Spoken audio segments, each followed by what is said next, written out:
继续要来看的是云林口湖大珠港的渔民，去年的8月，为着要来抗议着离岸风电的开发，所以把这个渔船驶到海上去阻止着作业船。结果伫昨日透早7点，8通的检警人员摕着搜索票到渔船，以诈欺取财为理由，甲21个渔民抓去问。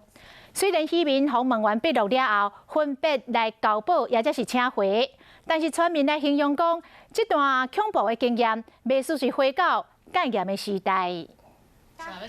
未爆外检调人员下早7点摕搜索票来到渔船，要抓21位渔民。当时渔民工课做煞，开始要困，汹涌真侪检调人员来，大家强要惊死。想要去便所，伊唔好去关门啊。哦，佮你外口咧搞安尼。你出门打好来，你家摕张单来，我就知单真啊假啊。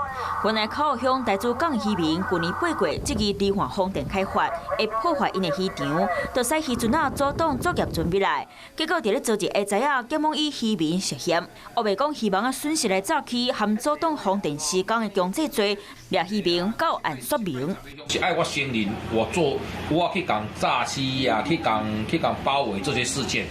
对我来讲，我很不能接受这个论调。70、80名的便衣刑警过来这边抓人，真的很吓人啊！会惊吼？对啊，白色恐怖。虽望21位渔民尾也分别以交保，或者是放动去，不过汹涌来真侪检警甲人带走，互村民拢感觉真寒。侦办案件均是依证据来认定事实，那没有所谓的政治立场。渔民抗议风电的开发，因本来有意思想要和开发商和解，即马汹涌阁变质出来，互这个开发案阁加真侪变数。